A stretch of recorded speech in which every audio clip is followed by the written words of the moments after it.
Hi there, and welcome to Coffee with Craig. Well, I'm Craig Hamilton Parker, a psychic medium, and on this show, I talk about all things spiritual. And today, I want to talk about the idea: does the soul have a gender? Is the soul male or female? And this is something I think quite important in these days where we're discussing LGBTQ, things like that. So, welcome to Coffee with Craig, and let's talk.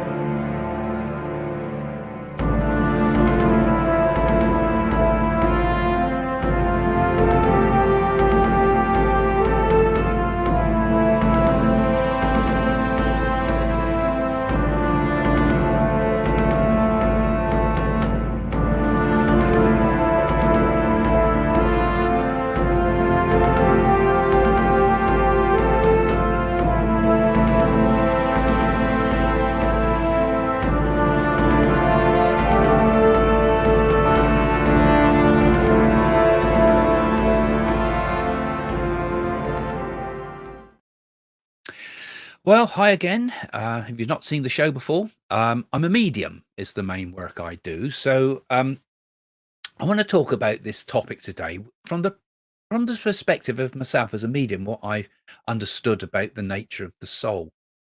So it's a big topic today, isn't it? What is gender? It's all over the newspapers. We have the LGBTQ movement and the various other movements with various other prefixes added onto that.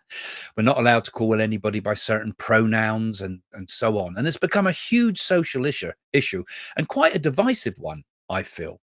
So does the soul have a gender? That's one of the first things we need to ask about this, because many people ask, or I'm a female caught in a male body, or I'm a male caught in a female body, and things like this. So we need to question first: does the soul have a gender? Does the spirit have a gender? I mean, I'm talking about this from a spiritual perspective. Of course, a lot of people materialists completely and saying there's no such thing as a soul, but certainly I feel that from what I've done as a medium, that there's definitely a soul, and the soul being who we are, I suppose, our essence, the essence that communicates from the spirit world. Now, I accept mediumship as 100% fact. Some of you may differ from that. But in what I've done and spent my life working on, I've been proving throughout my life, or trying to prove to people, that life continues after death. And when we prove life continues after death, we have to give evidence of survival, we call it. Most of my work from the early years, because I started when in my early 20s doing this, I was within spiritualism. And the way I would work there is to stand up on a what we call the platform and go to various people in the congregation or the audience, and gives you messages from the spirit world to prove the continuation of life. So, for example, I might pick up somebody, say grandma or grandfather. So your granddad's here, and I give various bits of information to prove that that was the granddad, right? Bits of hopefully things that nobody could possibly know about, but also some general things, such as what their personality was like, what they did in life, things like this, and also what their gender is. Because the first thing you do is, when you connect with the spirit, first thing you have to ask the spirit, who have I got with me? And the first thing I ask the spirit is, have I got a man or a woman? And so immediately I think, oh, I've got a male sense here, and am I family, or am I friend, or am I acquaintance, or what am I got? Oh, I've got a family member. Okay, so I feel I've got a family member. It's male. What side of the family we're on? Oh, we're on the father's side. This is the father's father, and so on. So you build the communication up. That's how I'm working with the spirit. So I've got to give the information, so I can say to the person, right, I'm with your granddad, and it's on your dad's side of the family, so forth, right? And then you give the description, right? So when I'm describing a person on the spirit side, I'm not suddenly finding that they've all got gender changes over there. Granddad suddenly isn't wearing a dress. Now, granddad shows himself as he was and as we knew him. My granddad might have shown himself in his army uniform or whatever, because they give some sort of thing that projects them as we knew them when they were in life. And they will project to the medium all these different things until we can build up a good, clear picture of who the communicator is. And once we know who the communicator is, then we can give a message and so on. Right. So one of the things that seems to be the case is that it seems that we retain our gender in the spirit world. Granddad still is a granddad, just as I knew him. And Manan is just like Manan, and so on. My dad's just like my dad was. They're all the same. They continue, will certainly project to us a projection of who they are as we knew them, right? So that because if they projected what they might be now, which would perhaps be pure spirit or in a newer state of a higher state of consciousness, possibly when they're there, we wouldn't understand or know who we're communicating with. So part of it is a kind of a persona. Part of it is kind of a projection that they give to us of who they are, so we know who we're communicating with. But it does seem from that level that the soul does seem to have a continuation after death of who we knew ourselves to be in this life. So when I go into the next life, I'll probably still have the Craigness of who I am, as you will have your personality when you go into the spirit world, which I think is a wonderful and remarkable thing. This personality continues after death. That's quite a challenge to say that, actually, but that is the fundamental idea behind spiritualism. But then I've also explored other things in my life, of course. I've explored the Naadis in India and Indian thinking very deeply and been very deeply involved in particularly the Naadis, the lost oracles of India that have now become more prominent on the website now. They are there, Naadis. But when I was first exploring these things, though, nobody in the West knew about them. But anyway, the part of the thing that the Naadis tell you, and I won't go into great details about the Naadi because those that follow the channel know what I'm talking about already. But they're basically ancient leaves that tell you about your life, and they tell you everything about your life, incredible detail of where it's come from, where it's going, and depending what Naadi you come to, they have different chapters. And on some of the Naadis that I've encountered, they have the chapters that tell you about previous lives. And this was something particularly interesting because it tells you not just the life, but it tells you what that effect that life is having on your present life. So, if you're going through an illness, for example, it would tell you this was because of this you did in this life, and this is the remedy you've got to do to cure that. Right? I mean, Dr. Q, who does the Nadis on this one, he found his and cured himself of lung cancer. So there's all sorts of incredible stuff in there. But sometimes it says that you had male lives, and sometimes it says you had female lives. So most of my lives that have been explored and shown in my Nadis have been described me as male, but some of them were female. And other people that I've taken to have their Nadis, when I've done one-to-one consultations to take people with their Nadis, they've been told you were a male in a past life to a female recipient, and vice versa. So it does seem that there is also this jump between the sexes. The soul, our jiva, our innermost self, moves between different lives and different genders through reincarnation. So what do I think? Well, I think what happens actually is much as I've described there, but also I think we kind of settle in the end on one particular gender. I asked this to the medium Peter Close, who was a gay medium actually, and he was one of my teachers. And I asked him when he was in trance, is the soul male or female? And he said, well, it can move between different genders, but it also will eventually settle on one gender. And I think that kind of makes sense. And so I think most souls, particularly when we communicate with them in the spirit world, do tend to sort of be retaining the gender that they've been used to. Maybe the gender shifts change very gradually. Maybe that also changes over time. But there, Peter Close, for example, who I just mentioned there, who taught me, and Bill Landis, another medium, the two of them worked together, but they're both gay mediums. And in spiritualism, I would have said 80 to 90% of male mediums are gay. And so the circle I sat in was primarily a gay circle. Actually, there's only two of us in the circle that were male gender. Okay, I go. We're not gay.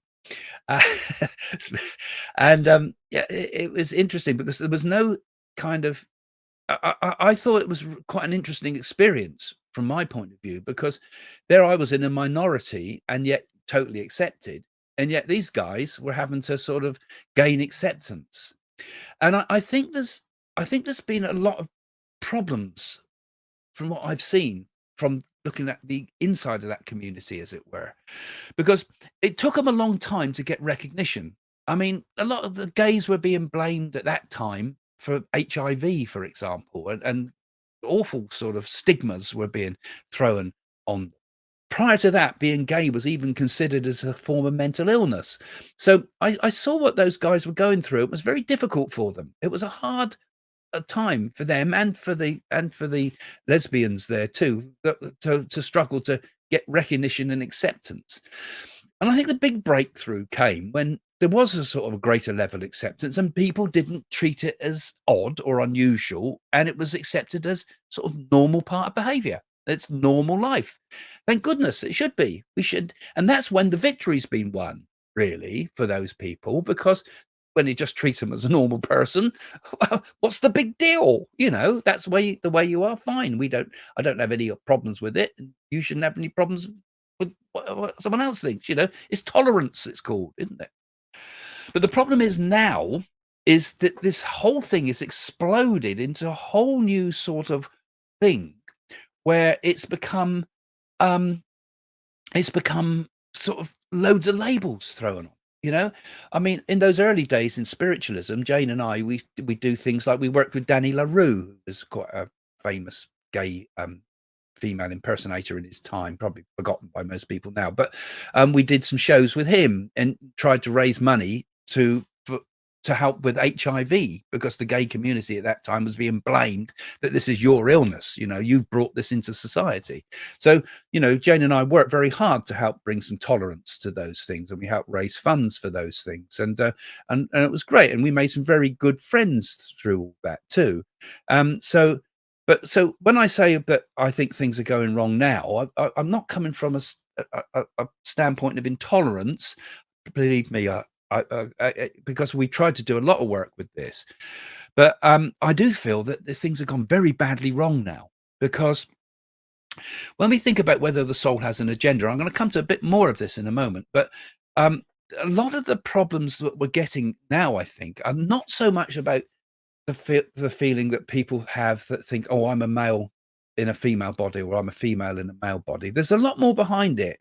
And I think the way what we're seeing is often a bit of an illness of society generally, because society has got so stuck in the wrong sort of way of thinking about so many things, particularly about the material world.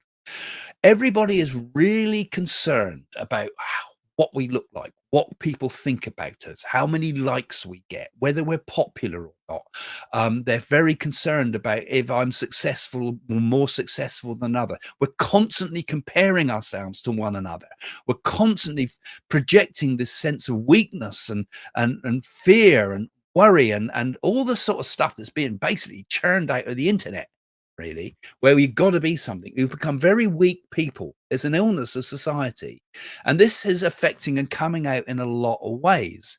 And it's creating a lot of depression in everybody. It's creating a lot of anxiety. It's creating a lot of trauma. And I think particularly for the very young, who also have to face online bullying and, you know, all the things that go with those early formative years, that sometimes this whole concept of LGBTQ has become a coping mechanism. And I know people won't like me to say that, but it's a coping mechanism. It's a way of trying to feel, oh, everything's wrong. Everybody, I've got to find an identity. I've got to find a label for myself, you know. And sometimes that label might be, I've got ADHD, or I've got this, but it's like label creating. And then we can kind of get a certain amount of security in having this label. And that, I think, is dangerous, because it's kind of, and gender has become the basis of this, that we kind of have to be something else. And as soon as you say something to somebody and you put your concept of a label on them. You're a bad guy. Oh, don't give me labels. But that's the thing they're doing. They're putting labels on. So it's a very dangerous thing, I think, this. And I think it does a lot of harm to all those people that I got to know well in the gay community there. I think it does a lot of harm to the good that they've already done, the achievements they've made. Because what's the big deal? What's so significant? What's so important about this? That's where it goes wrong. As soon as you start making a big deal out of it, and it's all this carrying banners and everything like this, then I think you've lost the battle. Because what you're doing is you're making it as something different. You're making it as a label. You're making it something different, and you're getting very sort of hung up on this label that I'm this and I'm that. Just be who you are. This is the important thing in life. I mean, I remember looking at recently on the news, there was people carrying a big banner saying "Queers for Gaza," right? And I look at that and think some very immature thinking going on there. Do they know what they do to gay people in places like some of these Gaza and Iran and places like that, in Iran and that? They're really persecuting gays. There are even stories of gay people being thrown out of windows and this sort of thing. I mean, that's just like saying chickens for Kentucky Fried Chicken. I mean, there's some very immature, childish thinking out there at the moment. And same thing with a lot of these protesters over oil and things. Short-sighted silliness. We had it all in the ban the bomb days. The simple answer was get rid of the bomb while Russia's building up the bombs. I mean, it's short-term, small-minded thinking for very immature people who love to carry banners and make noises about things. But the thing is, these people are destroying the very thing they're trying to make accepted. It's socially acceptable now to have people gay. But when you start getting this LGBTQ and all these extra labels, all the extra pluses and ABCs and 1, 2, 3s and all the rest of it, you think, what the hell is going on? This is silly thinking. You are shooting yourself in the foot with this type of thing. It took society a long time to get around the idea that gay people were not mentally ill or something wrong with them. We've accepted those, and we should accept them. But when you start getting children, for example, who have problems caused by depression, anxiety, trauma, and so forth, we start giving them HRT treatment, something has gone wrong. It's like someone thinking, the fingers in my hand, I'm fearful of the fingers in my hand, and you go to the doctor and have your hand cut off. Now, what we would do is we say, right, let's find out what's going on here. Why have you got a phobia about this particular crazy thing? Get to the heart of it, right? So there is, it's almost like, because we've now got over the idea, we've understood that it's quite acceptable for a gay in the community, gays in the community, and thank goodness for that. Now we're scared to even question anything about that and say, no, just a minute, this sounds a bit wrong to me, particularly in the young. And could there be some psychological problem behind this that's causing, you to feel that you've got to stick new labels on yourself and make such a lot of fuss about it? Because it's the fuss that's the failure. It's a failure. And often people jump into sometimes into this world not because of fears, because of relationship failures and things like that as well. These things are all part of it, but the problem is the society is anxious, and I think it's jumping to too much extreme. And I think by making such a lot of noise about this, it damages things. And it because basically what we need is just to accept these people, as it were, as just normal, ordinary people, not. And I've said these people. I made a mistake. I shouldn't say that. It's separative.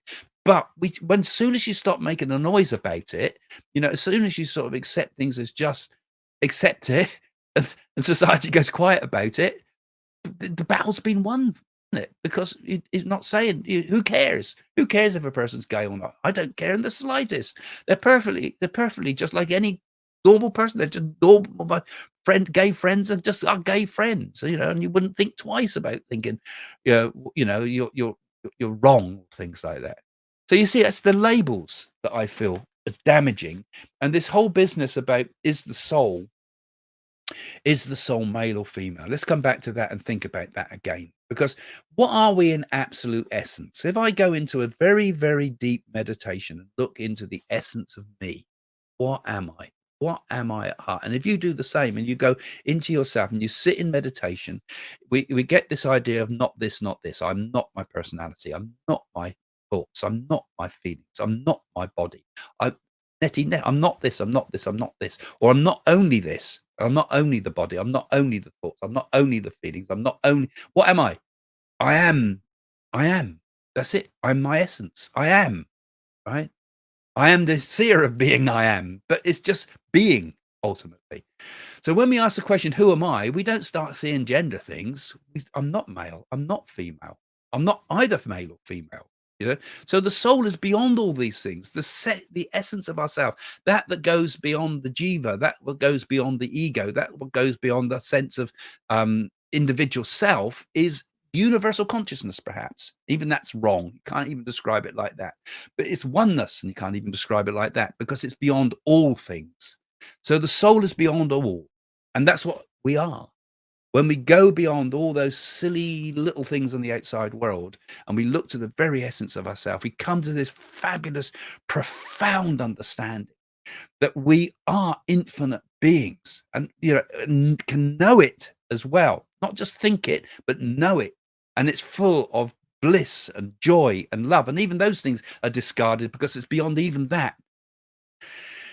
That's what the soul is. That's what we are at heart. We're neither male or female. So why get so hung up about all these ideas? Why get so hung up about things? Certainly, I think, we would be sort of questionable if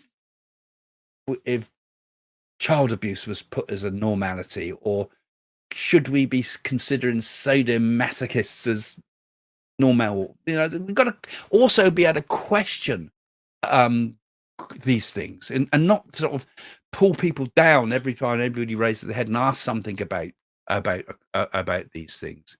But once things have become part of a normal society and you don't have to make a lot of screaming and shouting about it, then the battle is won. Then we've just accepted it. And I think it's a retrograde step what's going on. Where a lot of the stuff that is being caused by depression, anxiety, trauma, all those things that are being sort of masked in these labels that people now want to wear, that's a mistake. And I think we've got to get back to the idea that all of us is one being. That's all it is. We don't have to worry. Be who you are. That's all you have to do. Have acceptance of the world, because then if you can accept the world as it is, then you're not pulled by all the anxieties and fears that of what comes when you don't have it. Be who you are. Just accept who you are, what you are. I'm not talking about emotions and feelings and things like that and these heavy stuff that goes on in people's heads. No, be what you are, right at the very essence, that center that I was talking about, that essence of who we are. That's what you've got to be. And I think if we can have much more simplicity of things, keep it simple in life, because we're all expected to be so much, but it's the simple stuff, of just accepting that we are what we are, and don't make such a big emotional fuss about all these things, but are coming from fear, and recognize they're coming from fear and anxiety. But if we just accept the sheer sort of joy of just existence, of being who we are, and knowing who we are, then I think all of this mix up that I think is happening in people's minds at the moment, this lack of security in self-confidence, this crisis that's happening, that's the way out of it. It's just acceptance of who we are.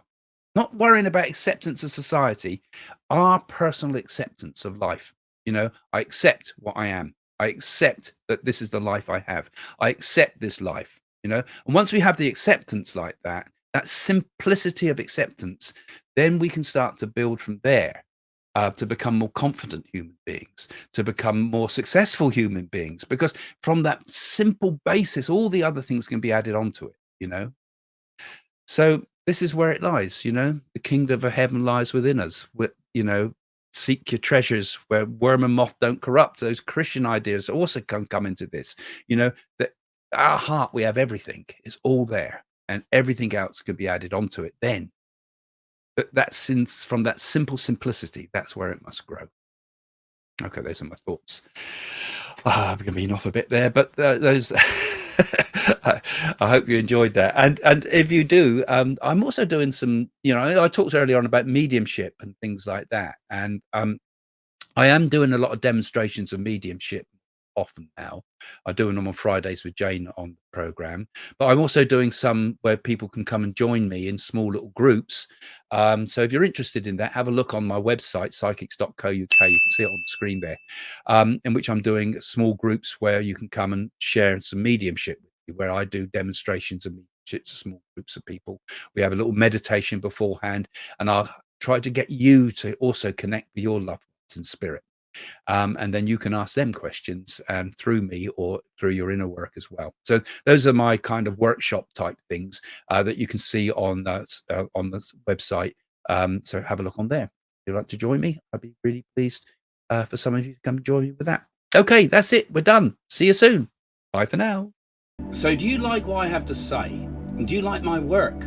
Well, why don't you support my work? Have a look in the description below to go to my website, find out about psychic readings, find out about our Naadi readings with the Indian Naadi Oracle, buy my books, and join my workshops online by Zoom. All there on the website psychics.co.uk.